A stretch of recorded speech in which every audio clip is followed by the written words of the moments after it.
The items shown in green are recommended guidelines. The items shown in gold are aspirational guidelines. The menu structure has been optimised and appears consistently in every course. There is a course banner. This reinforces for the student which course they are currently looking at. There's also a friendly welcome message that has been developed by editing the template message content. You could also include a short welcome video by the lecturer providing an overview of the course and the benefits of taking it. The Course Staff tab provides information and contact details about the teaching team. The course coordinator should always be at the top, and there should also be information on the reasons for students to contact them. The contact details of other staff with their photos should be below, and this can include guest lecturers if you choose. These additional contacts can also be organised into a folder. You may also wish to provide brief biographies of key members of the team. Course help should be the first place that students are directed with questions. Providing students with clear directions of how to access support can improve their experience and minimise misdirected or unanswered questions. Where possible, links or references to sources of help should be provided without duplicating content that can be found elsewhere.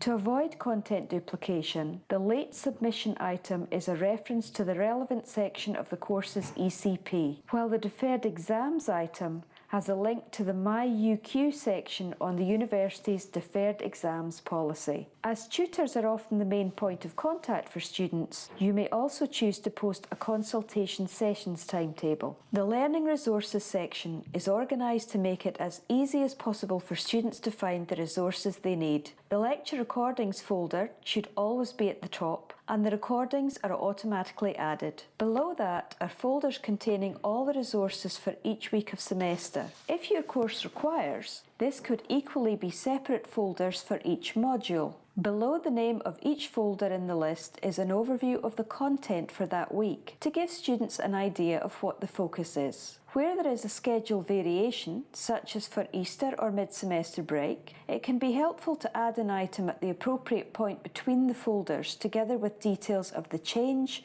and its duration. Within the week folder, we can see all of the content on the topic. There are lecture notes with an indication about what the content of the lecture is, articles to read with references and library links. There shouldn't be PDFs for article copyright reasons. Instead, provide your reading references to the library, and they will ensure that the course's library links are kept up to date. Importantly, there are no dates in the file names to avoid them having to be changed every time the course is run. At the top, there is a table of activities for the week, followed by the resources required to guide students as to where they should focus their efforts. And finally, the tutorial notes are labelled by topic and the week they are held, rather than the number of the tutorial. There should also be directions on what students are expected to do with the content. Importantly, each week the content is in a consistent and logical order to make it as easy as possible for students to find. The titles of the items include the week number, and the names of the attached files are consistent with the item titles. There can also be embedded multimedia content to provide students with a more varied and engaging online experience. The assessment section content is headed with a summary of the assessment items for the course. For consistency,